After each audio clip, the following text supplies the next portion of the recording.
Muy buenas tardes a todos. En nombre de la Asociación Argentina de Carreteras les damos la bienvenida a esta jornada web de conmemoración del Día Nacional de la Seguridad en el Tránsito. Hoy, una vez más, la Asociación Argentina de Carreteras dice presente con la organización de este evento, que en esta oportunidad se desarrollará de forma 100% online por la pandemia de COVID-19 que estamos atravesando y contemplará un programa de excelencia tanto por los contenidos como por los profesionales que disertarán sobre ellos. Queremos agradecer a todos los que se han conectado para presenciar esta jornada y muy especialmente a todas las empresas que nos apoyan en la realización de este encuentro en este momento tan particular. Para dar comienzo al evento, se encuentran presentes para las palabras de bienvenida el ingeniero Nicolás Berreta, presidente de la Asociación Argentina de Carreteras, y el licenciado Pablo Rojas, director del Observatorio Vial de la Agencia Nacional de Seguridad Vial. Comenzaremos ahora el encuentro con las palabras del presidente de la Asociación Argentina de Carreteras, ingeniero Nicolás Berreta.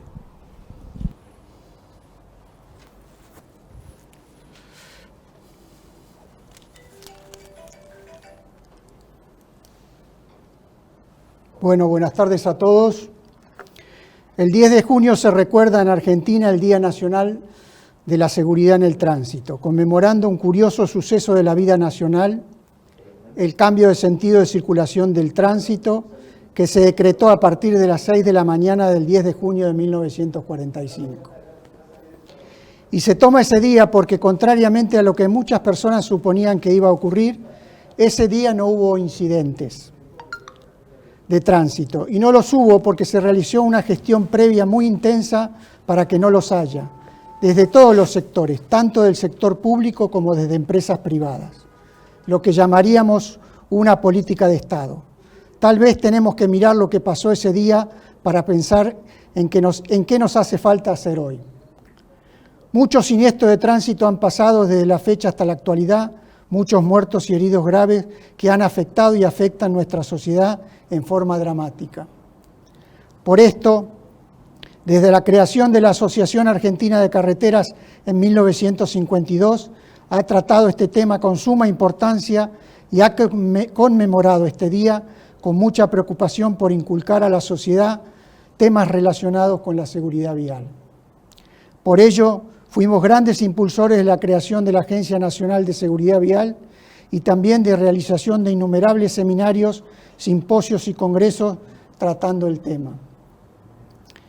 Por eso, en nuestro seno tenemos una comisión de seguridad vial que se encarga de tratar todos los temas relacionados con esta temática, preparando informes, documentos, realizando normativas para las instituciones viales y auditorías de seguridad vial, entre otros. Mucho hemos oído hablar sobre las causas de la inseguridad vial. Desde Carreteras estamos convencidos de la enorme importancia e influencia que tiene el camino para que los siniestros viales no ocurran y que si ocurren, sus consecuencias no sean graves. Y también estamos convencidos de lo necesario que es el enfoque del sistema seguro para nuestras calles y rutas y lo fundamental que resulta que los ingenieros y técnicos viales sepan que su trabajo, ya sea en las áreas de planificación, proyecto, construcción o mantenimiento, si tienen la mirada puesta en la seguridad del usuario, es el que hará la diferencia. La Asociación Argentina de Carreteras tiene el firme propósito de trabajar junto al sector público y privado para impulsar esta idea y lograr que nuestro sistema de movilidad sea seguro y sostenible, para que no tengamos que lamentar en nuestro país más muertos o heridos graves en el tránsito. Muchas gracias. Muchas gracias, ingeniero Berreta. A continuación, escucharemos al director del Observatorio Vial de la Agencia Nacional de Seguridad Vial, licenciado Pablo Rojas. Buenas tardes a todas y todos. Lo primero que me gustaría decir sería felicitarlos por el Día de la Seguridad Vial. El problema que enfrentamos es que el juicio sobre qué es un día feliz o no, creo que nos enfrenta a una realidad que sabemos no puede ser festejada. Compartimos un diagnóstico sobre la situación de inseguridad vial en la Argentina que por mucho excede lo que nos gustaría que fuera la mitad de un sueño. Lamentablemente, como bien decía el presidente de Carreteras, a quien le agradezco la invitación, a la Agencia Nacional de Seguridad Vial en particular, y a mí en lo personal y profesional. La verdad que el avance en términos de seguridad vial, ¿sí?, ha sido sostenido, sin embargo no hemos alcanzado los objetivos que nos hemos propuesto desde hace muchos años, principalmente desde la creación de la agencia. Sin duda, el conocimiento, la experiencia y la relación que tenemos con Carreteras ha hecho los aportes más importantes. Recién le recordaba al presidente la interacción que teníamos con Carreteras, y no solamente desde la agencia tenemos la necesidad de seguir con esta relación, sino también de profundizarla, sobre todo por una mirada que quiero reconocer en lo profesional. Recuerdo que cuando comenzamos a trabajar en la Agencia Nacional de Seguridad Vial y el cambio de paradigma parecía un tema novedoso, sin embargo todavía hoy, pasados unos cuantos años, desde la creación de la agencia al menos 13, estamos hablando o estamos todavía discutiendo el tema del cambio de paradigma. Y la Asociación de Carreteras ha sido central en este enfoque novedoso. Rápidamente adoptaron los profesionales que integran esta asociación la visión sistémica, que nos permite sobre todo enfocar la seguridad vial desde el punto de vista de una constante, que es la del error humano, lo cual cambia radicalmente la perspectiva sobre la seguridad vial. En ese sentido, si de algo podemos estar felices hoy, es la oportunidad que nos brinda Carreteras. Gracias, presidente, por la organización de este evento, y por supuesto agradecer a los ponentes, que son, además de conocidos y respetados profesionales, gente que conozco y admiro. Desde la Agencia Nacional de Seguridad Vial les abrimos las puertas a cualquier tipo de aporte, contribución y crítica constructiva. Creo que la seguridad vial implica la necesidad de, como les dije antes, no seguir en las relaciones, sino profundizarlas. Felicitar a los participantes, a quienes están inscritos, de sumarse a este acto, que tiene también un fin más que honorable, en el sentido que no es un festejo común. Como decía antes, no tenemos mucho para festejar, pero sí para conmemorar el Día de la Seguridad Vial, y aprovechamos la oportunidad no solamente para encontrarnos, sino también para divulgar conocimiento adquirido por profesionales que nos honra tener en la República Argentina.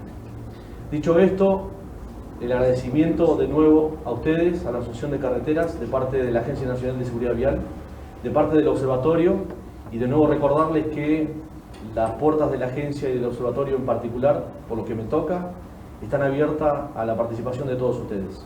Muchas gracias, les deseo que disfruten de las sesiones, que además aprovechen la oportunidad de absorber el conocimiento que tienen estos profesionales. Muchísimas gracias. Muchas gracias, licenciado Pablo Rojas. Muy bien, gracias, Pablo. Ahora, como cierre de esta primera parte de la jornada, vamos a escuchar un mensaje del Administrador General de la Dirección Nacional de Vialidad, Gustavo Arrieta. Buenas tardes a todas y a todos. Acá estamos con Patricio García, gerente de regiones y distritos de Vialidad Nacional, comunicados con la Asociación Argentina de Carreteras en este día tan especial, que tanto tiene que ver con la actividad vial, que tanto tiene que ver con lo que hace vialidad, pero que también tiene que ver con la operación, también tiene que ver con la Agencia Nacional de Seguridad Vial, también tiene que ver con que somos un país muy grande, con que Vialidad Nacional está representado en las 24 provincias del país, que tenemos 44.000 kilómetros de ruta, y de esos 44.000 kilómetros de ruta, solamente el 10% son rutas seguras o autopistas. Tiene que ver claramente también con la decisión del Gobierno Nacional de hacer una inversión muy importante en infraestructura y obras viales.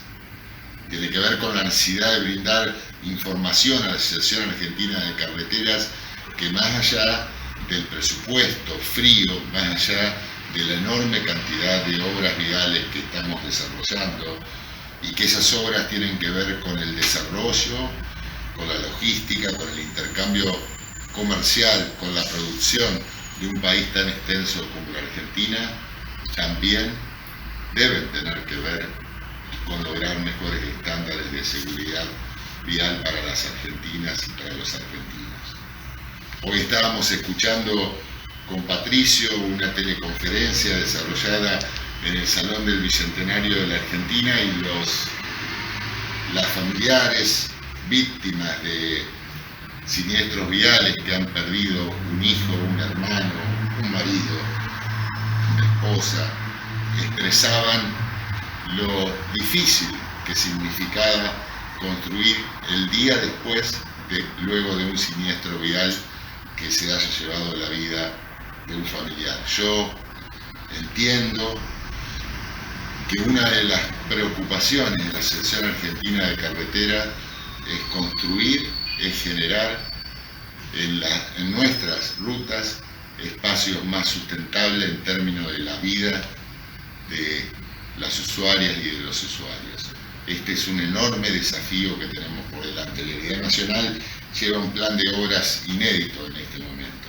Cuando hablamos de la Ruta 19, cuando hablamos de la Ruta 18 en Entre Ríos, cuando hablamos de la autopista Presidente Perón, que atraviesa 12 distritos del conurbano, cuando hablamos de la Ruta 7, de la Ruta 8, de la 34 en Santa Fe o de la 33 en Santa Fe, no estamos hablando solamente de ruta, no estamos hablando solamente de desarrollo económico y de conectividad, que es muy importante.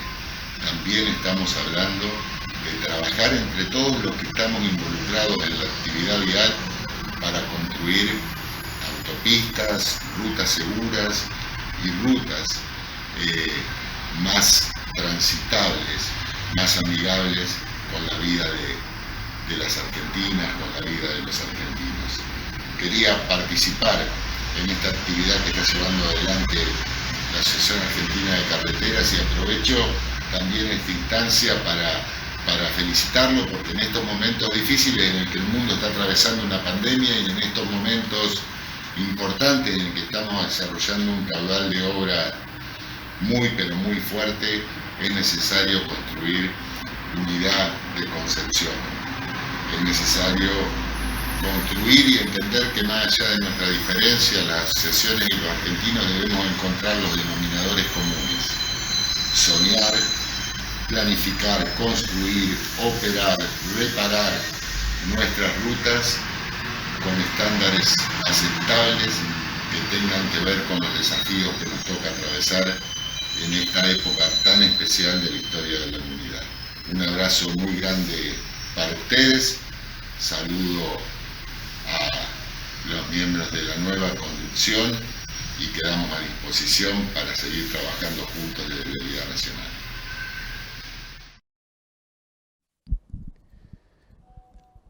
Muchas gracias, Gustavo Arrieta, y le agradecemos su participación a todas las autoridades presentes. Ahora los invitamos a seguir conectados para comenzar con las presentaciones técnicas de esta jornada. De este modo, comenzamos ahora con las disertaciones técnicas de esta jornada web. Para ello le damos la bienvenida a José Nesis, quien dará una exposición con el título Scoring individual o Scoring social, los puntos ciegos de nuestro comportamiento vial. José es licenciado en Psicología, consultor BID-INECO en cambio comportamental y políticas públicas y trabaja desde hace años en el abordaje psicosocial de la seguridad vial. Buenas tardes, José, bienvenido. Buenas tardes, muchas gracias por la invitación. Gracias a la Asociación Argentina de Carreteras, siempre es un placer y un honor compartir espacios con la asociación y los espacios que genera la asociación, así que bueno, estoy profundamente agradecido. Y bueno, y antes de empezar con la presentación propiamente dicha, me gustaría brevemente, digamos, comentar que estamos en las coordenadas en las que se da esta presentación y se da este encuentro. Bueno, por supuesto que la más notoria es hace 1 año y 3 meses que estamos en una pandemia y esto tiene efectos en la seguridad vial desde ya. Hemos visto que, salvo algunas excepciones ligadas a vías de circulación que quedaron despejadas, en los momentos en que hubo menor movilidad, digamos, y prácticamente circulación cero en algunos lugares, disminuyeron los siniestros viales. Esto es una correlación bastante simple, pero que nos dice, entre otras cosas, algo obvio. No hay que ser un premio Nobel para saber que sin vehículos no hay siniestros viales, pero que ese no puede ser el abordaje que tengamos que tomar. Es decir, estamos invitados y desafiados continuamente a pensar estrategias con vehículos en circulación y con seres humanos en circulación. El otro hecho que fija también y marca de algún modo estas coordenadas es un episodio muy doloroso también, que es el fallecimiento del ministro de Transporte en un siniestro vial también. Y bueno, entiendo que como son procesos que están en investigación, en desarrollo, iremos aprendiendo cómo pasa muchas veces al costo alto de la pérdida de vidas, pero esto es lo que ocurre en el ámbito general del transporte.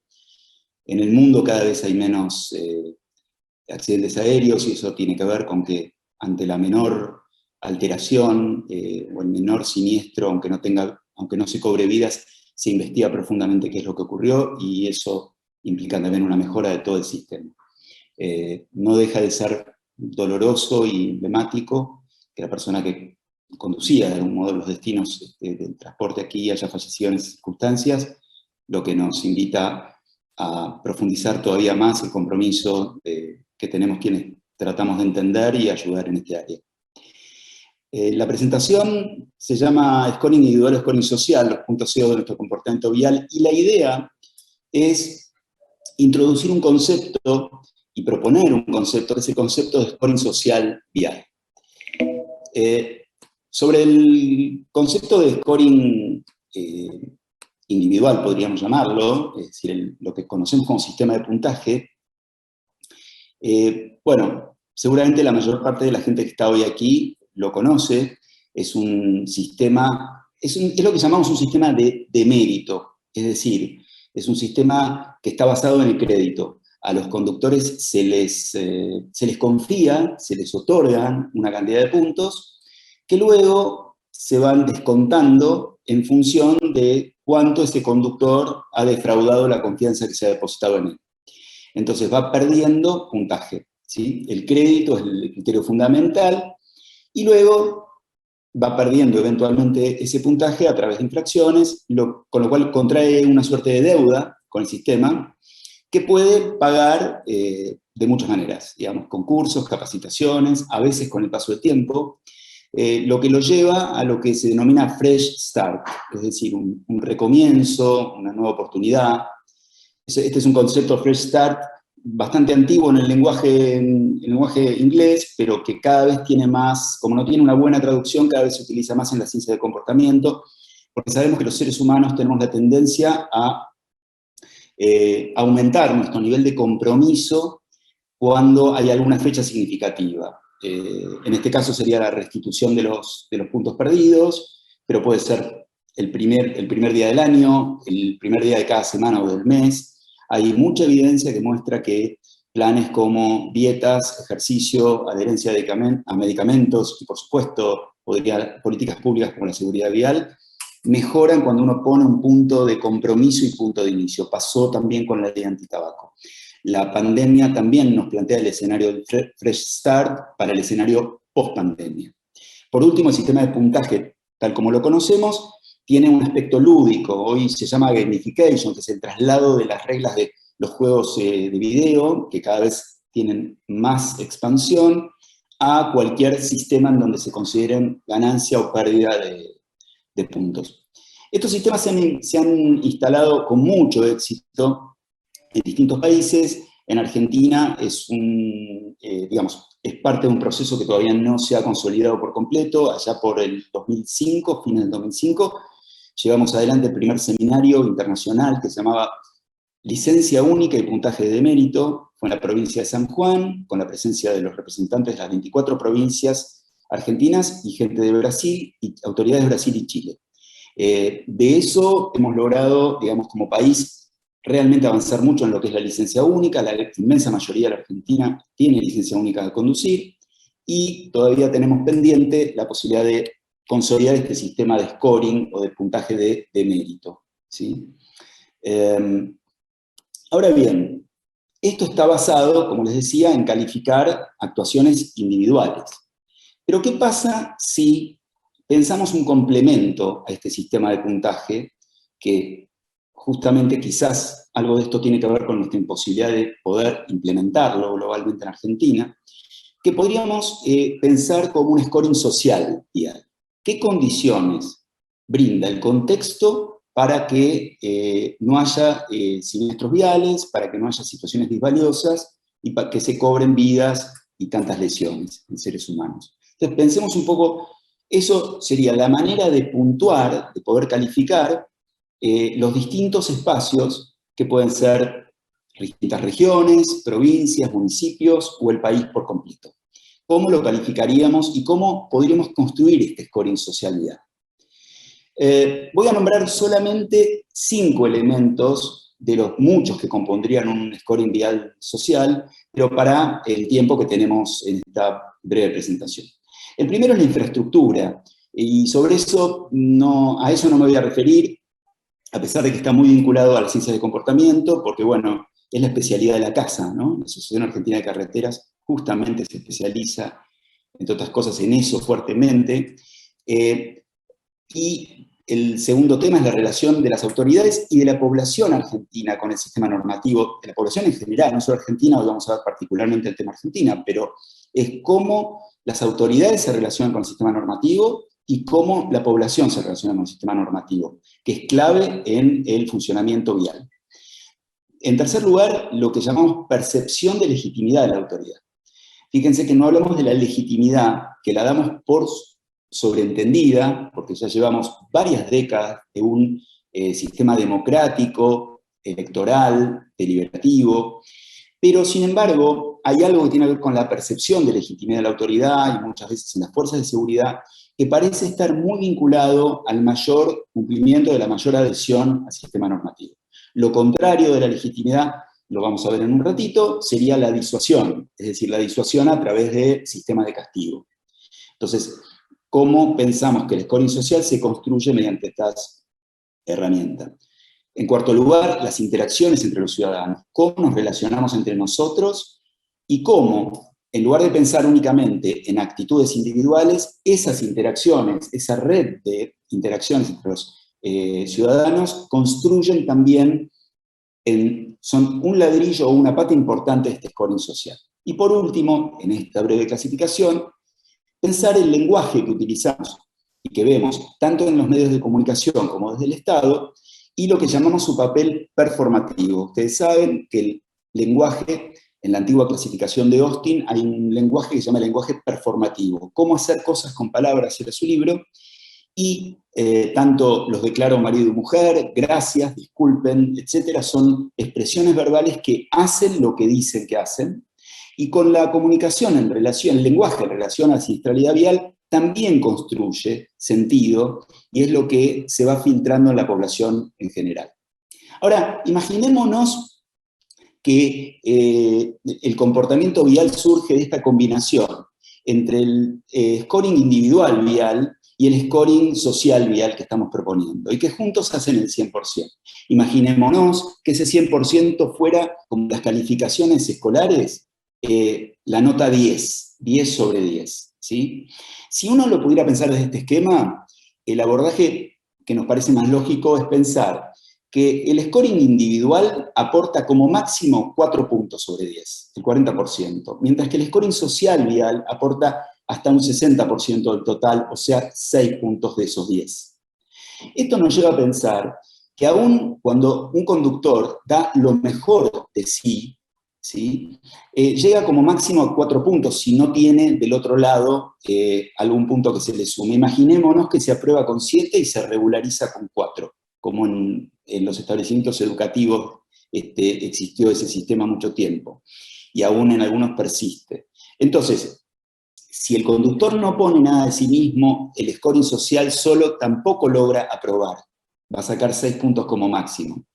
Y el conductor solo tampoco lo puede hacer. Está claro que necesitamos de los dos sistemas para poder tener resultados valiosos. Ahora, la implementación del sistema individual de scoring va a depender también de ese contexto que se genere con el scoring social. ¿Qué factores condicionan este scoring social? ¿Podríamos tener nosotros la infraestructura, digamos, de Estados Unidos o de Alemania? Bueno, es difícil que podamos, el costo de esa infraestructura vial es altísimo y probablemente está fuera de nuestro alcance, pero acá hay que tener en cuenta, como hoy ya mencionaron, que más del 90% de los siniestros viales, por lo menos eso dice la Organización Mundial de la Salud, son causados por factores humanos.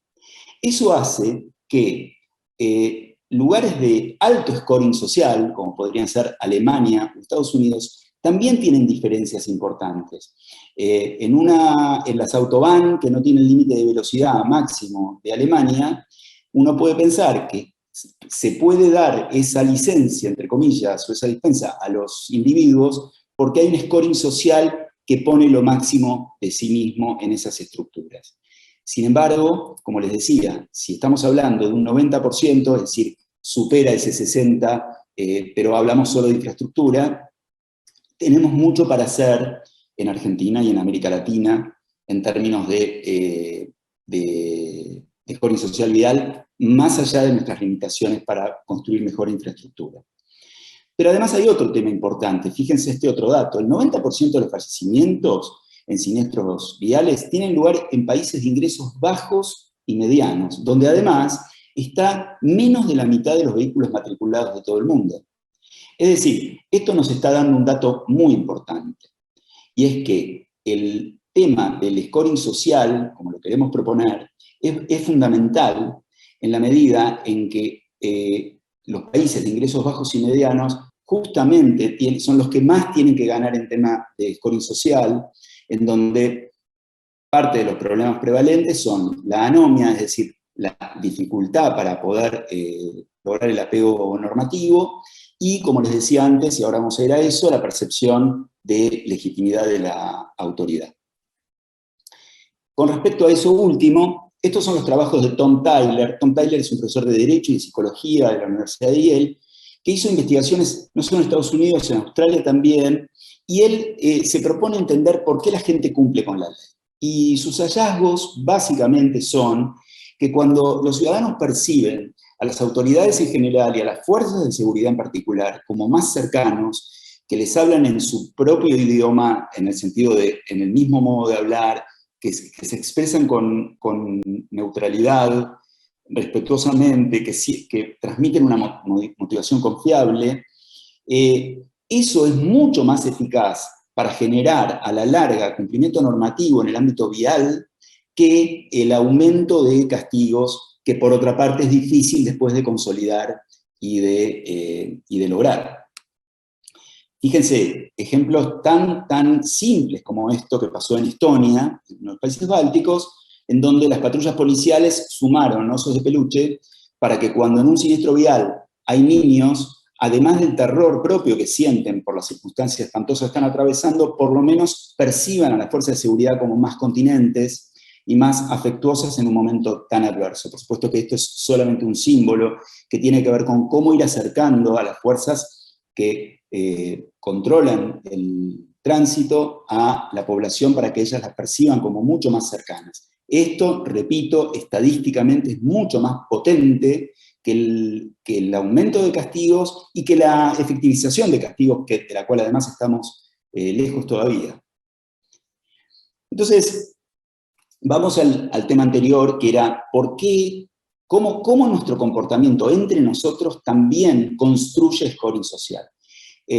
Una de las características de los países de bajos y medianos ingresos es que no hay solamente fenómenos de violencia vial como hay en todo el mundo, en todos los países, sino que además hay una negociación de la norma permanentemente. Si ustedes ven, nuestro modo de conducción es un diálogo continuo con otros vehículos, a los que en realidad ni siquiera les vemos la cara, eso hay bastantes estudios. Nosotros, los seres humanos, somos dentro de los monos, los animales que tenemos en la esclerótica, es decir, la parte blanca del ojo más grande y que nos permite detectar nuestra mirada de una manera mucho más precisa. somos expertos en saber para dónde está mirando una persona cuando la podemos ver, pero cuando manejamos, cuando conducimos vehículos, no vemos a dónde mira el que va adelante.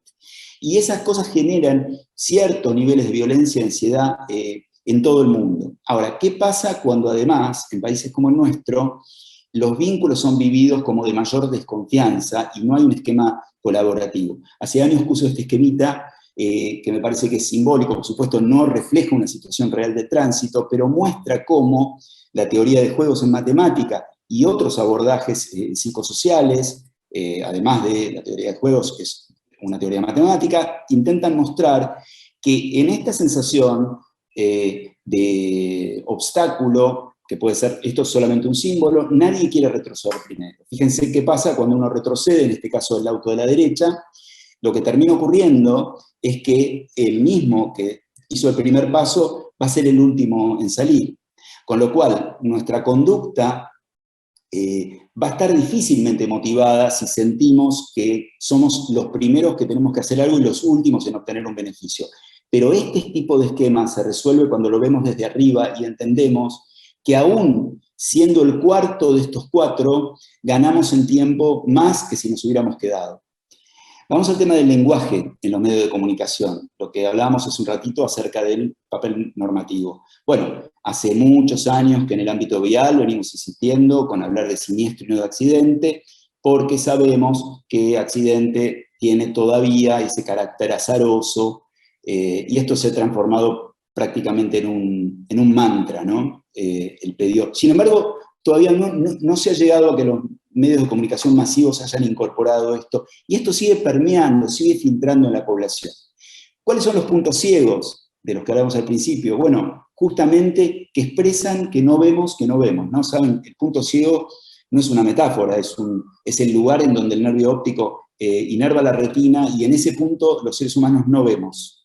Solo que el movimiento del ojo, y particularmente la visión estereoscópica, compensa esa ceguera, con lo cual tenemos lo que se llama una doble ceguera. No vemos que no vemos. Con eso mismo nos pasa con el lenguaje. Esta caricatura, esta historieta, se las voy a traducir. Hay un pescador que viene con una red y saca un pescado que lo tiene en la mano y se lo muestra al investigador y le dice: hemos chequeado todas nuestras redes y concluimos en que no hay peces menores que este. ¿Sí? Entonces, lo que dice abajo es: el instrumento que uno usa afecta lo que uno ve. Claro, no iban a encontrar peces más pequeños porque justamente pasaron la red. Y el instrumento del que estamos hablando nosotros, muy poderoso, es el lenguaje. Acá, a nivel puramente anecdótico, esto pasó ya en pandemia. Fíjense, La Nación tituló "Chocó la camioneta". Infobae tituló "Chocó la camioneta". Crónica tituló "Se accidentó", el titular del examen. Es decir, ahí aparece ya que protagonizó una persona, pero fue un accidente, no un siniestro. Y el premio mayor lo llevó, en este caso, Clarín, que se accidentó una ambulancia. Es decir, hubo un accidente y además lo protagonizó un vehículo. Esto es de un informe que leí ahora del observatorio. Dicho sea de paso, es un informe extraordinario sobre el primer trimestre del 2021, así que felicito a la Agencia Nacional por el trabajo, pero les pido disculpas, pero tengo que hacer esta observación también. Fíjense lo que pasa con los usuarios de la vía pública. Aquí nuevamente tenemos cómo los usuarios son vehículos, excepto los peatones. Podríamos hacerlo al revés, podríamos poner tipo de vehículo y el peatón nos quedaría como aquel que circula sin vehículo, para decirlo de alguna manera. Pero tenemos esa tendencia a decir que en un siniestro participó un ciclista, pero cuando es un camión no decimos un camionero, sino que decimos que el camión atropelló al ciclista, no el camionero al ciclista, ni el camión a la bicicleta, ¿sí? Personalizamos más. Eso tiene que ver con muchas cosas, entre otras, con esto que les decía de la mirada. El ciclista está más al descubierto y le podemos ver muchas veces para dónde está mirando. Se hicieron muchos experimentos para evaluar violencia vial en autos, en Estados Unidos, con autos descapotables, digamos, convertibles, donde era diferente si a la persona se la veía o no en cuanto a tocarle bocina si se quedaba parada. Parece que el contacto más directo con con la persona que conduce o está en un vehículo nos humaniza más y nos hace más respetuosos. Sin embargo, nos cuesta todavía esa distancia. Y para ir terminando, algunas diferencias y algunas conexiones entre el scoring individual y el scoring social. Una pregunta que nos hacemos y nos hacen a todos los que estamos relacionados con el mundo vial es ¿por qué los argentinos cuando viajan a países donde se cumple con las normas viales mayormente cumplimos con las normas y por qué aquí no? Bueno, justamente el tema no es ubicuo, no está igual en todos lados. Cuando el argentino viaja, por ejemplo, a Estados Unidos, cumple las normas porque se encuentra con un nivel de alto scoring social. Entonces, le es mucho más sencillo subir su propio scoring individual, que en Argentina suele estar knockout. En los cruces peatonales, un tema que hemos insistido varias veces, ¿no? Saben que en Argentina la ley escrita dice que los conductores deben darle prioridad a los peatones, particularmente cuando tienen el cruce a favor y cruzan por la senda peatonal, pero en realidad en todo momento. Y cuando se trata de scoring individual, el acento está puesto en el automovilista, en el conductor que tiene que frenar la senda peatonal. Un buen scoring social considera no solamente al automovilista que tiene que frenar para dejar cruzar un peatón cuando le corresponde, sino al que viene atrás, simbólicamente, que es el que tiene que mantener la distancia de frenado adecuado. En ese sentido, en nuestro scoring social estamos knockout. No hay ese mantenimiento de esa distancia. Dicho sea de paso, esperemos que una de las cosas buenas que nos puede dejar la pandemia es incorporar el concepto de distancia también en el mundo vehicular, ¿no? Entre los vehículos. Con las fotomultas pasa lo mismo. En el scoring individual la persona baja la velocidad únicamente cuando sabe dónde está la ubicación de la cámara, pero el scoring social es malo cuando todos actuamos en bloque. En ese sentido es diferente, no solamente Argentina, de muchos países, sino dentro de los países que tienen scoring social alto. Estados Unidos tiene estas zonas de slow motion, que por ejemplo Alemania difícilmente se vea. De nuevo, código escrito en el scoring individual es el eje de cómo la gente se conduce, y el código práctico, es decir, lo que realmente ocurre, que en sociedades más disfuncionales está más alejado del código escrito, es el caso típico de cómo hemos aprendido en Argentina a hacer cuando en un cruce no señalizado, que ya de por sí que haya cruces no señalizados es una disminución de scoring social. Hay países donde no existen, salvo en zonas muy rurales, no existen cruces no señalizados. Pero supongamos que no los tenemos señalizados, la regla dice de la prioridad la tiene el de la derecha, salvo algunas excepciones que están estipuladas. En la práctica, cuando hay mucha gente viniendo de un solo lado, lo que nos enseñan en ninguna escuela de manejo, sino aquellos que nos han transmitido formas de manejar, es que metamos la trompa porque si no, no pasamos más. Eso es código práctico, se llaman normas de código práctico, y hacen a nuestro scoring social que tenemos que mejorar. Por último, en este cuadro, ¿qué pasa? Como dijimos, en el lenguaje de los medios de comunicación, no es solamente las palabras que se usan, sino conceptualmente cómo se ve. Varias veces hemos hablado, nosotros en Argentina y en castellano tenemos una palabra que es seguridad vial, tendemos a usar cada vez más movilidad segura y sustentable, y esto no es caprichoso. Seguridad, por ejemplo, en inglés hace referencia a safety y a security. Safety es aquella seguridad inherente a una práctica que llevamos adelante, que tratamos de que sea lo más segura posible. Por ejemplo, poner una baranda en una escalera o un cerco perimetral en una piscina.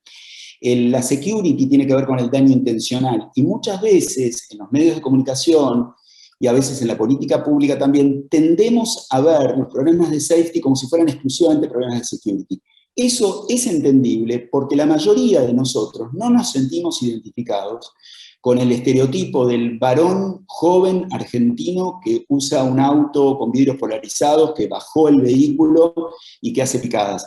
Por supuesto, pero la realidad es que no es solamente a causa de este tipo de personajes que tenemos las cifras de siniestralidad vial que tenemos. No digo que esa gente no merezca el enfoque de security, pero el enfoque de security solo no alcanza porque en la práctica cometemos muchísimos errores sin tener un plan premeditado ni tener deseos de hacer daño. Entonces, ¿qué podemos hacer para ir terminando? Bueno, desde ya, la especialidad de la casa, calles y rutas más seguras, como decía el presidente de la asociación. Hay enfoques que los conoce la asociación perfectamente, mucha gente, visión cero, esa idea que sabemos que los accidentes, los siniestros no los vamos a poder disminuir a cero, pero las fatalidades deberían ser cero, la fiscalización, como decíamos antes, el aumento en la percepción de la legitimidad de la autoridad como alternativa a los enfoques solamente disuasivos, y la incorporación de las ciencias de comportamiento a los puntos anteriores. ¿Qué es esto? Las ciencias de comportamiento, hoy por hoy, están pensando en varias áreas de la política pública herramientas de muy bajo costo y alto impacto, o, aunque no sea el impacto muy alto, una relación muy buena costo-beneficio, ¿sí?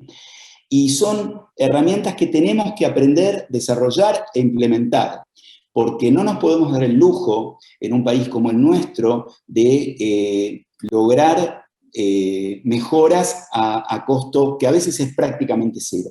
No es el caso de este tipo de tótems, como lo llamamos a veces, que son señalizaciones digitales y analógicas, no punitivas, no actúan en forma coercitiva sobre el individuo, pero le brindan un feedback, una realimentación de cómo está conduciendo. Muchas personas se exceden de velocidad no por un plan criminal ni porque amen la velocidad, sino porque pueden estar distraídas. A esas personas, por ejemplo, este tipo de medidas les resultan sumamente útiles, sumamente útiles. Otras, para terminar, como esta es una multa de estacionamiento de una ciudad de Estados Unidos, $50 por un mal estacionamiento. En ciencia de comportamiento es muy importante, como se dice, contar, medir y pesar, ¿no? Experimentar y hacer protocolos randomizados y controlados para saber lo que realmente da resultado o no. En este caso, a la mitad de la población que tenía una multa por infracciones de tránsito, se le envió esta carta que decía que la mayoría de los conductores de esa región pagan la multa dentro de los primeros 13 días. Y al resto, a la otra mitad, al grupo control se le envió el formato de acta habitual, sin esta frase. Fíjese los resultados. En el caso de la gente que recibió la carta con este comentario, que en ciencia del comportamiento se llama norma social, es que me digan a mí cómo se comportan mis pares, ¿sí?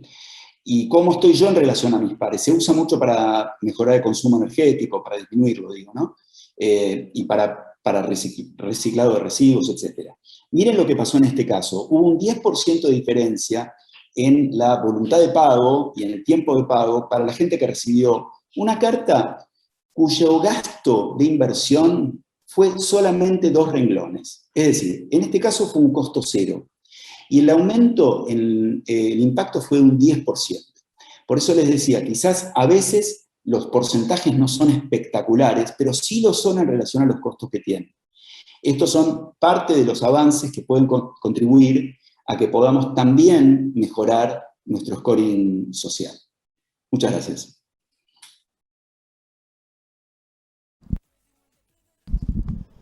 Muchas gracias, José, por tu presentación. Ahora te invitamos a dejar de compartir tu cámara y tu pantalla, así podemos darle paso al siguiente orador. Muchas gracias. La segunda presentación de hoy será de la ingeniera Adriana Garrido, especialista de la Comisión de Seguridad Vial de la Asociación Argentina de Carreteras, quien disertará sobre inseguridad vial, causas y consecuencias, un enfoque desde la infraestructura. Buenas tardes, Adriana, bienvenida, ¿cómo estás?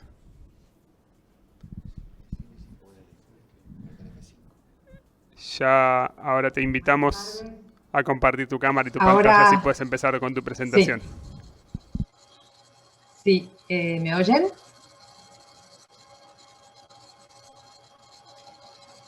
Sí, sí. Bien. Buenas tardes, muchas gracias por la invitación a Carreteras, a toda la audiencia que está compartiendo con nosotros este encuentro y a los otros disertantes que comparten también conmigo.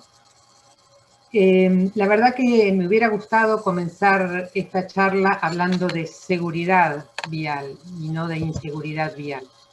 Pero tal como bien nos recordó José Nesis, los accidentes de tránsito siempre se van a producir, porque el ser humano comete errores y por lo tanto vamos a tener que convivir con esta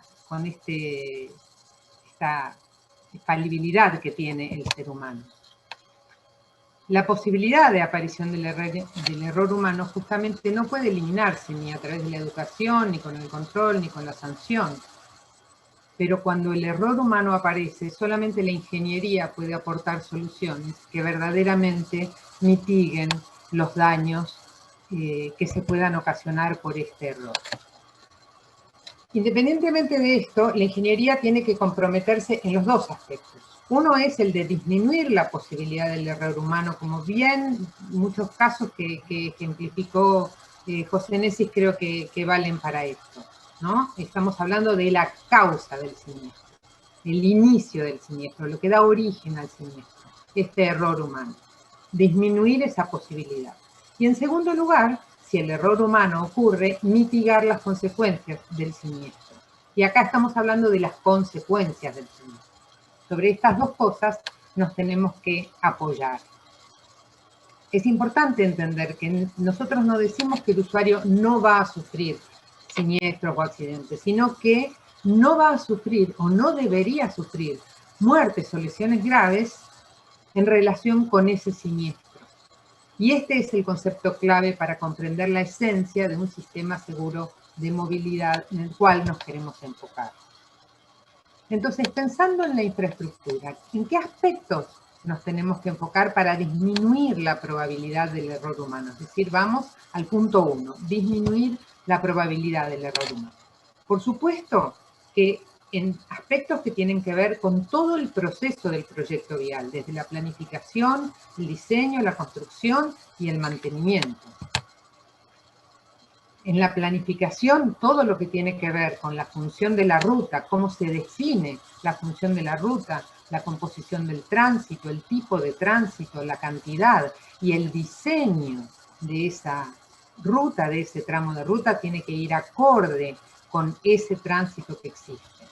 Independientemente de lo que hoy existe, lo que tiene que haber es una flexibilidad o una rapidez de reacción de los organismos competentes para las modificaciones en la composición del tránsito. Sabemos bien que una ruta que por ahí originalmente era muy rural, no tenía componentes urbanos, las localidades han ido creciendo y han transformado ese sector en periurbano con mucha presencia de vehículos y de usuarios vulnerables. Entonces tiene que haber rapidez de reacción en esa acción. Después, ¿cómo se definen las velocidades máximas con relación al diseño y función de la ruta? Acá tenemos un tramo de ruta que está señalizado con velocidades para una autopista y no es una autopista. Es una semiautopista o lo que llamamos, habitualmente se llama autovía. Esto tiene que ver con la planificación y con el diseño. Y marco este punto en particular porque en este caso tenemos en un sector el cartel de 130, se ha señalizado como autopista, a los 100 metros vemos claramente una cuneta profunda, una alcantarilla que es en sí un peligro, y a los 100 metros más una hilera de árboles más la cuneta profunda que no son lugares aptos para transitar a esta máxima velocidad que permite hoy nuestra ley de tránsito para un determinado diseño de camino, por supuesto. Asimismo, en rutas de 2 carriles y 6,70 de ancho, como tenemos tantas en nuestro país, velocidades acordes con ese perfil transversal, 6,70 y banquinas que son de suelo, no deberíamos permitir velocidades de 110 kilómetros por hora de acuerdo a nuestra legislación y a nuestras normas de tránsito. El ancho de calzada además tiene que estar definido en función de este tránsito, o sea, si tenemos tránsito vulnerable, si no tenemos banquinas pavimentadas, tenemos que diseñar las banquinas pavimentadas o estabilizadas como para que el tránsito vulnerable pueda circular con mayor seguridad y disminuir la probabilidad de ese error humano del que estamos hablando. ¿Qué pasa con las distancias visuales? Las distancias visuales también tienen que estar acordes a la velocidad directriz que se defina y a las velocidades señalizadas en el tramo. Recordemos que la distancia visual de detención es la suma de la distancia de percepción y reacción del usuario más la distancia de frenado. Esto lo tenemos bien claro, ¿no? Esta distancia de percepción es la distancia que recorre el vehículo desde que el usuario se da cuenta de que pasa algo hasta que aprieta el freno. Una vez que aprieta el freno, distancia de frenado. ¿De qué dependen estas distancias? Bueno, la distancia de percepción y reacción sabemos que depende de la velocidad, por supuesto, y del estado, la capacidad y la experiencia del conductor. Pero la distancia de frenado depende del cuadrado de la velocidad ahora y del estado de los neumáticos, del estado de los frenos y del tipo y estado de la superficie. O sea, esto que llamamos fricción, adherencia, que vemos en muchas situaciones, que ese tipo y estado de la superficie no es el más adecuado. O sea, la distancia de frenado está en directa relación con el tipo y estado de la superficie, y ese estado, esa fricción, incide poderosamente en la seguridad. Entonces hay que tener muy en cuenta el desgaste o pulimento de la superficie, la exudación, la contaminación de los áridos y el tipo de áridos, por supuesto que tiene que estar especificado claramente en las especificaciones técnicas, el abollamiento, la rugosidad o irregularidades altas, la insuficiencia de drenaje. Todo eso incide en la fricción y la fricción incide poderosamente en la seguridad. Eso es uno de los aspectos que tenemos que tener en cuenta cuando construimos, cuando hacemos controles de calidad, para asegurarnos de que esa ruta no va a brindarle más probabilidades al usuario de cometer un error. Con relación a diseño y construcción, todo lo que tiene que ver con curvas adecuadas a las velocidades, radios adecuados, transiciones, peraltes, todo esto tiene que estar en relación con las velocidades definidas. El sobreancho, sabemos que los vehículos al describir una curva ocupan mayor ancho, entonces hay que respetar en las pautas de diseño y en la construcción lo que llamamos sobreancho de nuestros caminos. Cuanto menor es el radio, obviamente más cuidado hay que tener con el diseño del sobreancho, y máxime teniendo en cuenta que ahora tenemos el vehículo, los bitrenes que están habilitados a circular en parte de la red de nuestro país, así que teniendo en cuenta esto, con más razón hay que tener mucho cuidado con el diseño y la construcción del sobreancho. Después, en la etapa de construcción, el tema del señalamiento transitorio de obra. Recordemos que un señalamiento transitorio adecuado no solamente cuida al usuario vial, sino también cuida a todo el personal que está trabajando en la ruta y a los equipos y materiales de las empresas que están trabajando en la ruta. El señalamiento transitorio de obra es un tema muy, muy importante y muchas veces no se le asigna el personal capacitado que debería estar, ni los recursos. A veces está el personal, pero las respuestas son: no tenemos carteles, no tenemos recursos, no tenemos balizas. Es muy importante darle a este tema porque realmente la inversión requerida es ínfima en relación con los costos de no hacerlo. Todo lo que tiene que ver entonces con señalamiento transitorio de obra, desvíos adecuados, señales que se entiendan, que hagan que el usuario no tenga dudas, porque cada duda del usuario es una posibilidad de ese error humano. Cada duda es una posibilidad de error. Entonces, también tenemos buenos ejemplos del señalamiento transitorio bien hecho, que canaliza el tránsito, está muy claro, que indica bien y que justamente disminuye esta posibilidad del error humano. Todo lo que tiene que ver con diseño, construcción y mantenimiento del señalamiento vertical. A veces no es una cuestión de mayor inversión, simplemente de invertir mejor. Una cantidad de señales puestas una al lado de la otra hace que no podamos leer ninguna y que finalmente terminemos no acatando las señales.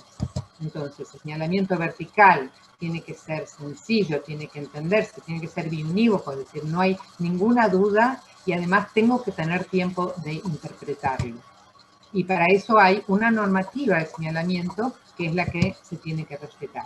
Lo mismo con el señalamiento horizontal, ya sea por su inexistencia en muchos casos, o en muchos casos porque no recurrimos a tiempo para repintar aquellos sectores desgastados. Entonces ahí tenemos que estar siempre presentes para que justamente nos imaginamos recorrer este sector de montaña de noche, obviamente con la única iluminación del vehículo, realmente es para prestarse a tener un accidente, ¿no? Un siniestro. Aumenta la probabilidad de error. Bueno, animales sueltos en ruta, que tenemos en muchas rutas del interior de nuestro país. Si bien los organismos viales construyen los alambrados, muchas veces esos alambrados se rompen o los mismos frentistas a veces los descuidan y tenemos esta realidad a la que también tenemos que atender. Resistencia al deslizamiento de calzadas fresadas sin repavimentar. Esto es un tema que también ocurre. Sabemos que tanto la estabilidad del vehículo como la distancia de frenado se alteran notablemente cuando las calzadas están fresadas y no han sido repavimentadas. Así que hay que tener mucho cuidado con eso. Y por supuesto todo lo que tiene que ver con las fallas dentro de la calzada, ya sea de sus bordes, de sus baches, las fisuras que después por ahí les restamos importancia, pero se terminan transformando en baches, y el ahuellamiento, por supuesto, que es el lugar donde se acumula agua cuando llueve, y después somos víctimas del hidroplaneo, que es un accidente muy común justamente en este tipo de circunstancias. Pero bueno, supongamos que el accidente ya ocurrió. El accidente ya ocurrió y ahora ¿qué hacemos? Ahora justamente es donde tenemos que pensar en un sistema de movilidad que tiene que estar diseñado de acuerdo a la capacidad humana y a sus limitaciones. Es decir, somos humanos y cometemos errores. Y nuestros cuerpos están sujetos a los límites de tolerancia biomecánicos, o sea, no están concebidos para soportar fuertes impactos o bruscas desaceleraciones. Acá también entonces tenemos que trabajar sobre aquellos aspectos que inciden en las consecuencias. Una vez que el error se cometió, una vez que el auto se salió de la calzada, una vez que el usuario se distrajo por cualquier motivo que pudo haber pasado. Y estos aspectos también hay que tenerlos en cuenta en todas las etapas del proyecto vial: planificación, diseño, construcción y mantenimiento. Tenemos que la zona despejada es fundamental para que una salida de vía simplemente termine en un pequeño susto y no en una tragedia. Taludes suaves, con pendientes de 1,4 o menores.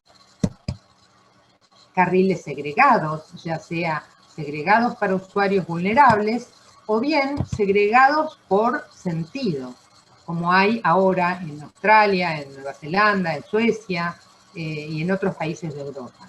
Estas carreteras 2+1. El tipo de banquinas que construimos, que diseñamos, que proyectamos, que tienen que estar también acordes a la situación. Si estamos en zonas urbanas donde el tránsito que accede a la ruta es frecuente y donde sabemos que llueve, porque llueve en todo nuestro país, entonces las banquinas tienen que estar diseñadas para que justamente no pase esto que estamos viendo acá, ¿no? No tengamos este panorama y obligando al usuario vulnerable a subirse a la ruta porque no tiene otra alternativa de tránsito que circular por una calzada en donde tiene que compartir con camiones de gran porte o con vehículos de grandes velocidades. Las banquinas pavimentadas realmente son una solución intermedia, no es la solución ideal, pero es una solución que además de cuidar los bordes de calzada permite que los usuarios vulnerables se trasladen por ahí y se evita una gran cantidad de accidentes, de siniestros. También el mantenimiento de estas banquinas, que obviamente, producido el error humano, una banquina descalzada es la que puede ocasionar ese error, convertirlo en una tragedia. Una banquina bien calzada, con pasto y con taludes suaves, no va a producir un grave error. El tema de la adherencia, como ya hemos hablado, tan importante en las zonas húmedas sobre todo, porque disminuye, digamos, con poca adherencia tenemos una mucho mayor distancia de frenado y por lo tanto algo que pudo haber sido un pequeño error se pudo transformar en una tragedia. Y todo lo que tiene que ver con los sistemas del costado del camino, los sistemas complementarios, como los sistemas de contención lateral, que tienen que estar certificados y bien emplazados, tienen que estar bien colocados, bien proyectados. Si yo tengo una columna detrás, ese sistema no sirve. Las terminales tienen que ser adecuadas y también tienen que estar certificadas y bien colocadas, ya sean de barandas flexpin o de barandas flexibles. O también esta alternativa, ¿no?, de las terminales de defensa en taludes. Y tenemos además lo de las transiciones, que es un detalle que en general pasamos por alto, pero las transiciones de los sistemas de defensa tienen que ser muy cuidadosamente elegidos cuando hacemos transición entre un sistema flexible y un sistema semirrígido, por ejemplo, o cuando hacemos transición entre un sistema rígido y un sistema semirrígido. Todos estos dispositivos deberían estar certificados, homologados y construidos de acuerdo a esas certificaciones y homologaciones. Y el mantenimiento de los sistemas de contención, por supuesto, que tiene que ser continuo y tiene que ser adecuado. Pero tengamos en cuenta que, así como es muy difícil determinar la causa, una única causa de un siniestro de tránsito, también es difícil decir si las consecuencias fueron por un solo factor o por la combinación de múltiples factores. En general, los siniestros son el resultado de la combinación de múltiples factores y en nuestra red tenemos una gran cantidad de lugares en donde se suman los factores, sistemas de defensa mal colocados, señales que no se ven, curvas que no están señalizadas, elementos rígidos al costado del camino, márgenes no indulgentes, etc. Así que sobre esto tenemos mucho para trabajar, tanto, como dije al principio, en disminuir la posibilidad del error humano, como en mitigar sus consecuencias. Pero básicamente, si estamos alineados con los Objetivos de Desarrollo Sostenible, que tiene como objetivo el 50% de reducción de muertes en el tránsito, y ciudades y sistemas de transporte inclusivos, accesibles y sostenibles, velocidades compatibles con el ser humano, si queremos lograr estos objetivos a fines del 2030, bueno, ya no tenemos ni un minuto que perder, tenemos que empezar a trabajar ya para que esta década que empezamos a transitar este año no nos deje con la misma frustración que la década pasada. Así que ya hay que ponerse a trabajar. Y para eso le voy a ceder la palabra a Tete, a la ingeniera Berardo, que justamente va a comentarnos sobre cuáles son las estrategias sobre las que hay que trabajar más fuertemente para lograr esto. Muchas gracias. Muchas gracias, Adriana, por tu presentación, muy interesante. Ahora, como vos bien decías, vamos a invitar a la siguiente oradora, que es la ingeniera María Graciela Berardo, también especialista en nuestra Comisión de Seguridad Vial, quien disertará sobre seguridad vial, mejoras estratégicas de la infraestructura. Buenas tardes, Graciela, ¿cómo estás? Bienvenida. Ya te dejo para que puedas comenzar con tu presentación. Perfecto. Buenas tardes. Antes que nada, agradezco a la Asociación Argentina de Carreteras la posibilidad que me ha dado de estar en esta fecha tan especial para los que estamos involucrados con la seguridad vial, estar aquí compartiendo con ustedes estas charlas. ¿Se me escucha bien, no es cierto?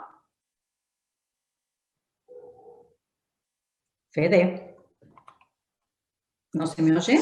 Se te escucha bien, Tete. Ah, ¿se escucha bien? Bueno, muy bien, entonces damos comienzo a la charla. Recién mi ingeniera Garrido nos estaba hablando de los objetivos de desarrollo sostenible que tenían vinculación con la seguridad vial, que tenían relación directa con la seguridad vial.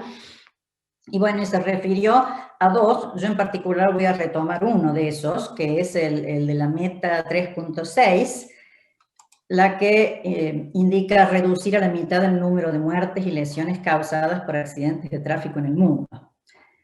Ciertamente han sido no muchos los países que han logrado en el primer decenio de acción de la seguridad vial de las Naciones Unidas alcanzar este 50% en las muertes y lesiones causadas por accidentes de tránsito. Veamos qué pasó en la Argentina en este periodo. Acá tenemos un gráfico con los fallecidos en Argentina en el decenio de acción para la seguridad vial de la ONU entre el año 2010 y el 2019.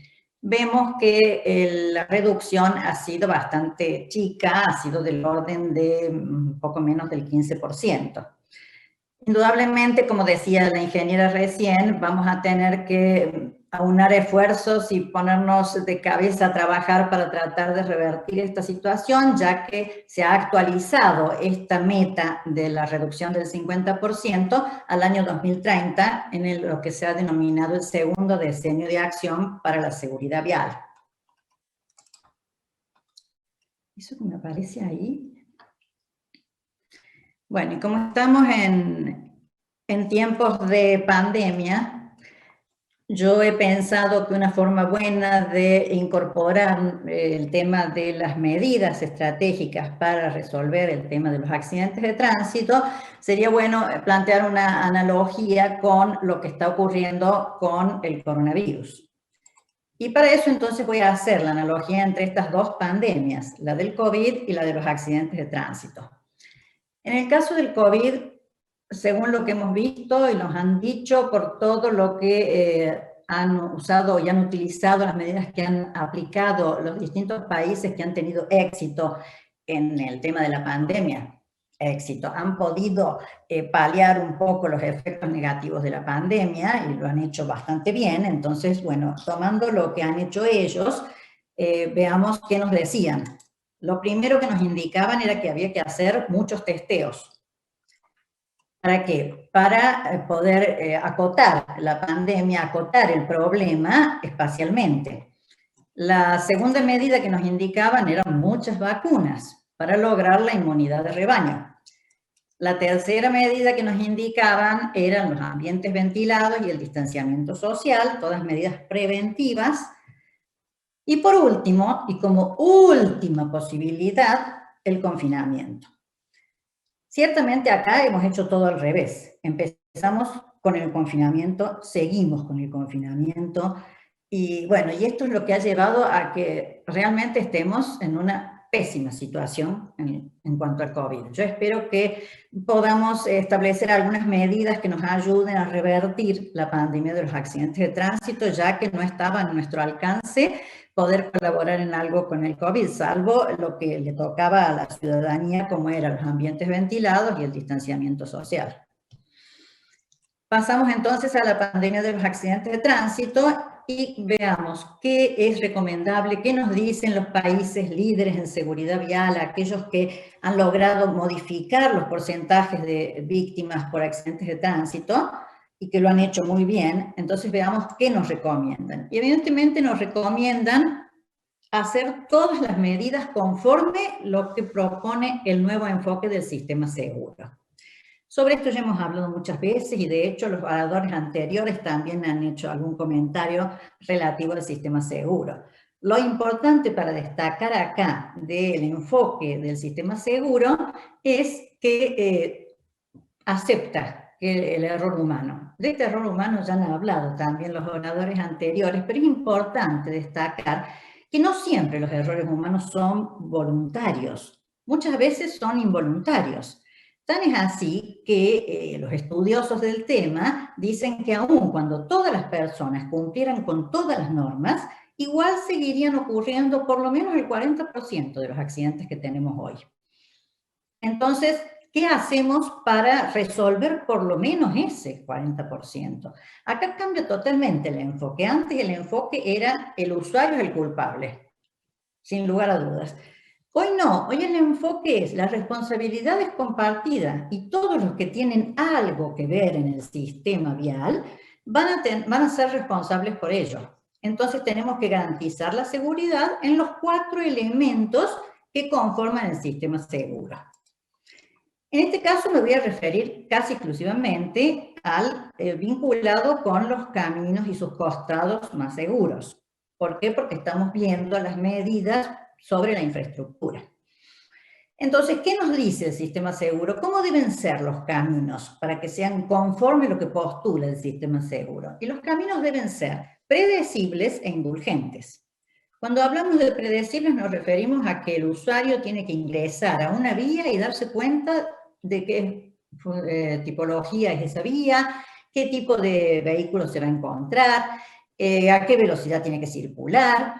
Todas esas características con solo circular y ver el diseño ya el usuario tiene que saberlo, porque las vías tienen que ser predecibles. El usuario tiene que saber en dónde se mete.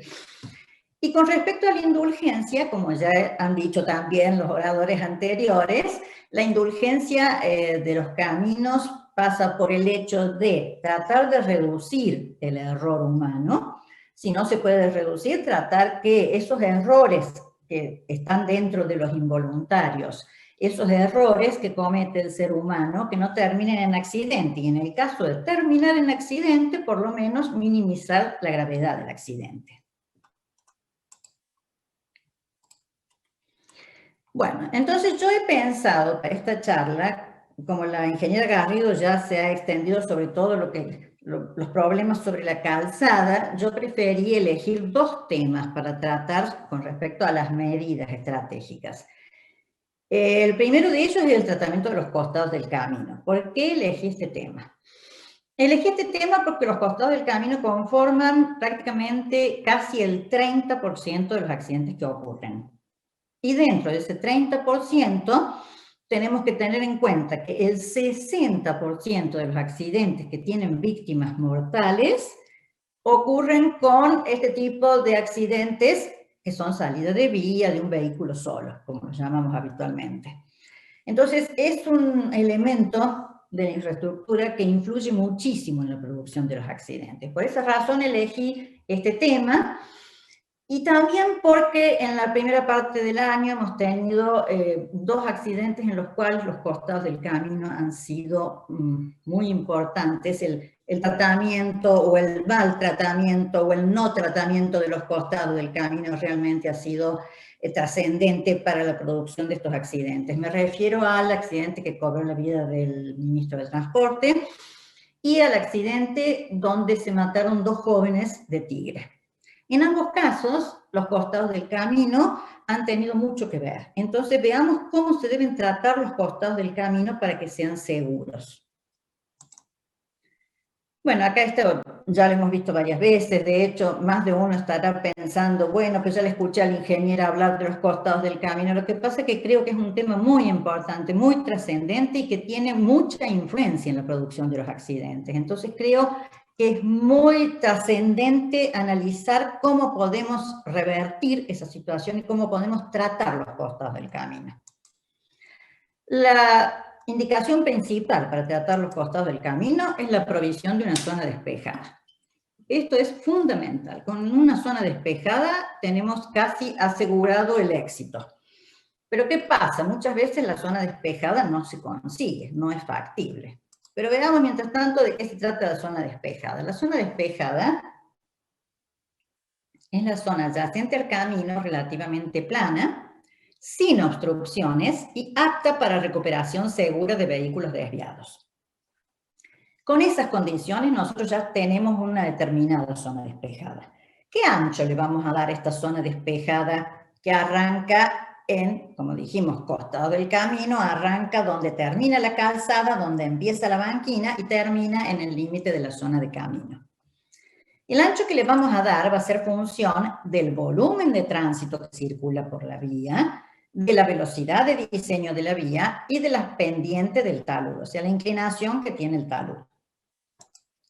De ese modo nosotros podemos tener una situación como la que tenemos acá en la foto, y entonces vamos a medir la zona despejada desde el borde de la calzada hacia el límite de la zona de camino, y también vamos a medir donde encontramos los primeros obstáculos, como en este caso, y vamos a ver si queda dentro o fuera de la zona despejada. Supongamos que no podemos conseguir esa zona despejada. ¿Por qué? Porque tenemos, por ejemplo, el poste que veíamos recién. Entonces, las medidas a realizar, me tiene distraída una imagen que aparece acá en el medio de la pantalla, que yo no sé si les aparece a ustedes, pero bueno, no la voy a poder sacar. Lo primero que tenemos que hacer para el tratamiento de peligros en los costados del camino es lo primero, pensar en remover el peligro. ¿Qué pasa? Que muchas veces no es factible removerlo, pero si es posible, lo primero que hay que hacer es remover el peligro.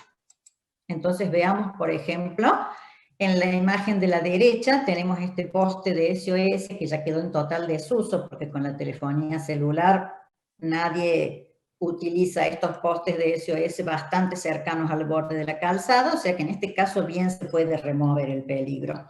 En el caso de la imagen de la izquierda, tenemos una alcantarilla en donde probablemente la solución para no tener esta alcantarilla, que es un obstáculo importante y bastante cercano también al borde de la calzada, sería la solución de un badén. Habrá que analizar cuáles son las pendientes de ese badén, pero creo que en alguna medida también se puede remover el peligro colocando un badén en vez de la alcantarilla de acceso. Supongamos que no se puede remover el peligro, porque se trata a lo mejor de postes de servicio público, alguna cosa que tiene que estar sí o sí, o sea, es imposible removerlo, sacarlo. Entonces, bueno, una opción es reubicarlo al peligro, o sea, llevarlo más lejos de llevarlo más allá de la zona despejada. A veces se puede hacer, a veces no. Otras soluciones también, en el caso de los postes de servicio público, son, por ejemplo, los servicios públicos, enterrarlos, o bien separar más los postes, entonces agrupando varios postes, con lo cual disminuimos también la cantidad de peligros a los que nos sometemos. Entonces, con respecto a reubicar el peligro, que es la segunda opción, o sea, siempre tenemos que respetar el orden. La segunda opción, reubicar el peligro, es llevarlo más allá de la zona despejada. La tercera opción, reducir la gravedad del impacto. O sea, no podemos sacarlo del donde está este peligro. Bueno, entonces lo que tenemos que garantizar es que el impacto que pueda ocurrir en el caso de una salida de vía no tenga consecuencias tan graves. Y para eso existen los postes rompibles o, por ejemplo, en el caso de pilas de puentes, los amortiguadores de impacto. En el caso que no se pueda reducir la gravedad del impacto, lo único que nos queda como última opción es utilizar barreras, que es lo que yo llamo sistema de contención vehicular, pero en realidad las barreras cumplen la función de contener el vehículo y redirigirlo. Con respecto a las barreras, tendríamos que cumplir con todas estas características. Yo no me voy a detener en esto porque ya la ingeniera Garrido ha hablado sobre esto, solamente voy a dedicarme a hablar de la justificación de las barreras. Con respecto a la justificación de las barreras, ahí solo puedo decir la mejor defensa es no poner defensas. ¿Por qué? Porque nosotros tenemos que estar absolutamente seguros al momento de instalar una barrera de que el impacto que va a provocar la existencia de esta barrera en ese lugar tiene que ser de menor gravedad que el que ocurriría si la barrera no está. Esto es fundamental, porque si no, no podemos poner una barrera. Poner una barrera significa poner un obstáculo más en el costado del camino. Pero ese obstáculo tiene que garantizarnos que las consecuencias de cualquier impacto van a ser menores que si nosotros no pusiéramos la barrera. Creo que esto es lo más importante de destacar. El resto son características que, bueno, por supuesto se exigen para las barreras, pero una vez que ya hemos decidido su colocación. Y se refiere al nivel de contención adecuado, a qué tipo de norma va a utilizar. Las normas son aquellas que nos fijan los parámetros de velocidad, de ángulo de impacto, de la masa de los vehículos para realizar las pruebas. El tratamiento de los extremos. Es habitual encontrar algunas, en nuestras rutas, los extremos, la mayoría son cola de pez, lo que se conoce como cola de pez, y la verdad que son sumamente peligrosos porque se penetran en el habitáculo del vehículo y generalmente esos accidentes son fatales. La longitud adecuada, la altura adecuada, la correcta instalación, porque podemos tener todas las características de las barreras espectaculares, pero si no está correctamente instalada, y también el mantenimiento.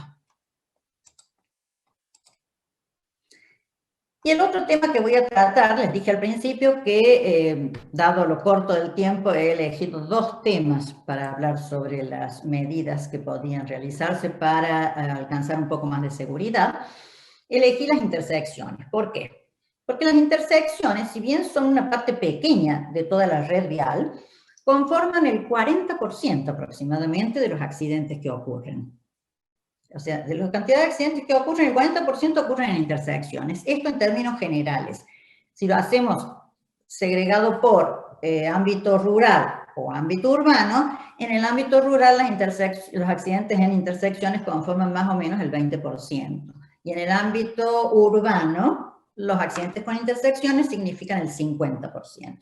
Entonces vemos que realmente son importantes las medidas que tenemos que adoptar porque son lugares en donde están ocurriendo muchos accidentes.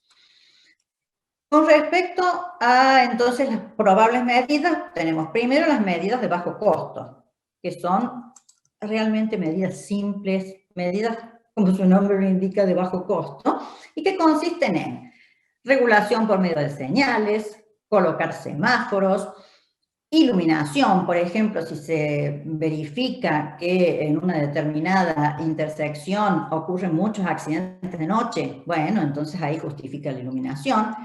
Tratamientos antideslizantes de superficies, el control de velocidad. Todas estas son medidas de bajísimo costo y que pueden llegar a salvar muchas vidas. La segunda solución que se propone para las intersecciones es la canalización. Como ustedes saben, es la regulación, el ordenamiento de los movimientos conflictivos a través de isletas y a través de marcas viales. En general, las canalizaciones suelen aportar una importante reducción en el número de accidentes de tránsito. Y la otra solución es las mejoras de visibilidad. Los problemas de visibilidad son muy determinantes en las intersecciones y la falta de visibilidad es la que origina la mayoría de los accidentes. Entonces, ¿qué tenemos que hacer? Y tendríamos que garantizar el triángulo de visibilidad. Ahí la imagen superior es una intersección de dos carriles, no, mejor dicho, 2 calles con 2 carriles indivisos, y lo que tenemos que asegurar es que las distancias visuales nos conformen un triángulo de visibilidad que permita que cada uno de esos vehículos que se están acercando a la intersección tengan distancia suficiente de visibilidad y de frenado. Lo mismo pasa en el caso de las rotondas, que es el otro esquema que tenemos aquí. Lo único que no tenemos triángulo de visibilidad, pero necesitamos sí o sí contar con esa visibilidad necesaria para todos los vehículos que acceden a la intersección. Como soluciones también para las intersecciones, en muchos casos puede recomendarse la utilización de las rotondas modernas. Aquellas rotondas generalmente de sección digamos, de forma circular, que tienen las entradas reguladas por la señal de ceda al paso y en donde el diseño geométrico de la rotonda está dado de forma tal que genera un ambiente en el cual se circula a baja velocidad. O sea, el diseño invita a circular a baja velocidad. Bueno, y con esto, voy a terminar haciendo una reflexión sobre una herramienta que es bastante útil y que en realidad todavía no está implementada en nuestro país, a pesar de que ya se cuenta con la documentación necesaria para ello, porque se cuenta con una guía para la realización de las auditorías de seguridad vial. Y en realidad quería hacer una mención a esta herramienta porque la considero muy útil y sobre todo si se utiliza en las etapas de proyecto, anteproyecto, etapa de factibilidad, de construcción, siempre antes de la operación. ¿Por qué? Porque cualquier solución que podamos encontrar es mucho más fácil realizarla sobre un papel, es mucho más fácil que no cuando ya está en operación la vía. No obstante, yo creo que la situación del país nos va a llevar a que por un tiempo no vamos a tener nuevos proyectos, entonces sería recomendable por lo menos comenzar con una cantidad importante de revisiones de seguridad vial en una parte importante de la red, cosa de, aunque no sea una medida preventiva como serían las auditorías de seguridad vial, que sea una medida correctiva, que es mucho más costosa, que ya ha cobrado vidas, pero no importa. Es importante, si no podemos hacerlo sobre los proyectos, que lo empecemos a hacer como revisiones sobre la red vial existente. Todo eso les aseguro que va a significar ganar en salvar vidas. En realidad, las auditorías de seguridad vial por ahí son medio mal vistas porque se las compara con lo que serían las persecutorias auditorías económicas financieras. Pero si bien son auditorías también, pero tenemos que pensar que las auditorías de seguridad vial salvan vidas. Entonces, no son comparables con las otras auditorías. Y cualquier esfuerzo que hagamos va a ser poco en pos de salvar una vida. Voy a terminar con esta frase: salvar una vida humana es salvar a la humanidad. Muchas gracias. Muchas gracias, Graciela, por tu presentación, muy interesante. Ahora, para llegar a la última exposición de esta tarde, tenemos un mensaje sobre ética, solidaridad y tránsito que grabó especialmente para esta ocasión el Monseñor Víctor Manuel Fernández, actual arzobispo de La Plata. Vamos a escucharlo. Quiero agradecer a la Asociación Argentina de Carreteras por esta invitación. Y me parece muy importante visualizar la carretera, la ruta, la autopista, como un medio de vinculación entre las personas, como un instrumento de encuentro o de reencuentro entre los seres queridos, entre los amigos. También un medio para realizar los propios proyectos, los propios sueños más hermosos, para concretar un objetivo. Es inimaginable todo lo que se teje gracias a las carreteras. Cuánta vida, cuántas cosas lindas, inimaginable. Pero también uno se podría imaginar cómo se desmoronaría todo si no tuviéramos estos instrumentos de encuentro que nos unen y que nos vinculan. En el Día Nacional de la Seguridad en el Tránsito tenemos una hermosa ocasión para reflexionar. Porque hay también una dignidad en la conducción, hay también una ética en la conducción. Yo diría que ese instrumento de trabajo, de encuentro que es la carretera, sin la ética, se convierte en un instrumento de muerte, de sufrimiento y destrucción. ¿Y cómo tiene que ver la ética? Porque uno aplica también en la conducción sus grandes convicciones morales.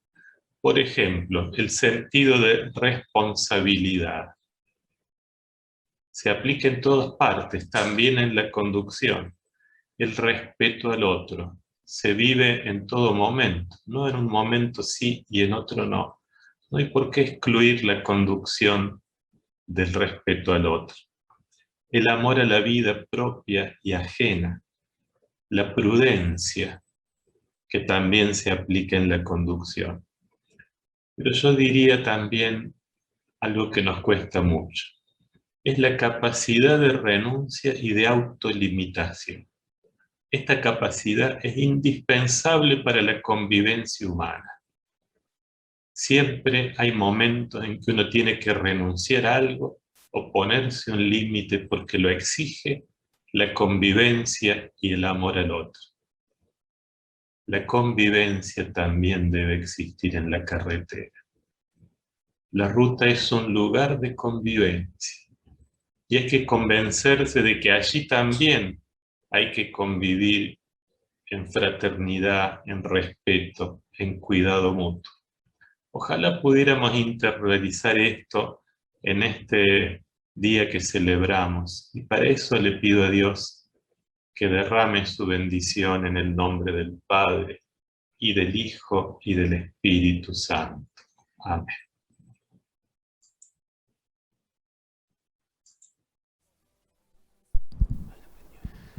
Agradecemos al arzobispo por sus palabras y su reflexión, y agradecemos también a todos los disertantes de esta jornada. Hemos llegado así al final de las exposiciones técnicas pautadas para este día, pero antes de finalizar el encuentro queremos tomarnos un momento para entregar un reconocimiento por su trayectoria asociada a la seguridad vial. En esta oportunidad, la Asociación Argentina de Carreteras quiere distinguir a 3 personas que cuentan con más de 30 años de trabajo en el ámbito de la seguridad vial de nuestro país, haciéndoles entrega de un diploma. Ellos son las ingenieras Adriana Garrido, María Graciela Berardo y el arquitecto Eduardo Lavecchia, a quienes invitamos a prender sus cámaras y micrófonos para este reconocimiento. Para entregar estas diplomas, invitamos al ingeniero Nicolás Berreta, presidente de la Asociación Argentina de Carreteras. Muchas gracias. En primer lugar, recibe su distinción la ingeniera Adriana Garrido. Muchas gracias. Yo quiero agradecer a Vialidad Nacional que me ha dado la oportunidad de trabajar en seguridad vial siempre y bueno, y gracias a eso ahora puedo seguir trabajando en eso. Ahora es el momento del reconocimiento a la ingeniera María Graciela Berardo. Muchas gracias. Agradezco a la Asociación Argentina de Carreteras este reconocimiento y la verdad que entiendo que todo esfuerzo que hagamos en pos de la seguridad vial es poco. Y si logramos salvar una vida con todo este esfuerzo, nos tenemos que sentir muy satisfechos. Muchas gracias. Muchas gracias. En último lugar, recibe su distinción Eduardo Lavecchia. Muchísimas gracias. Me gustaría, si me permiten, compartirlo con todos aquellos que de una manera u otra han aportado para que yo hoy esté aquí. Desde la Dirección de Vialidad de la Provincia de Buenos Aires, que me vio nacer allá cuando yo tenía 13 años y entré como aprendiz, al Comité de Seguridad del Tránsito de la provincia, que desde su nacimiento en el año 62 he podido estar vinculado y sigo vinculado, al Consejo Vial Federal, donde pude desarrollar mi actividad en la Junta de Asesores Técnicos, a la Asociación Argentina de Carretera, que a través de su Comisión de Seguridad Vial he tenido oportunidad de conocer a estas compañeras y a otros compañeros que me han nutrido y he podido aprender y seguir aprendiendo permanentemente. Y por supuesto a mi familia, que me tiene que soportar, Pero lo curioso que en todos los lugares que he podido trabajar, y eso para mí, haciendo un análisis lo más importante, he tenido libertad total para poder ejercer esta pasión que tengo. Simplemente eso. Gracias a todos y a ustedes. Felicitaciones a los 3. Les agradecemos sus palabras y le damos un agradecimiento también al ingeniero Mario Leiderman. Y con estos reconocimientos llegamos al final de la actividad de hoy y damos por finalizado este encuentro. La Asociación Argentina de Carreteras desea agradecerle una vez más a todos los que se conectaron y a todas las empresas que dieron su apoyo para realizar esta jornada web de conmemoración del Día de la Seguridad en el Tránsito. Buenas tardes a todos y muchas gracias por su atención.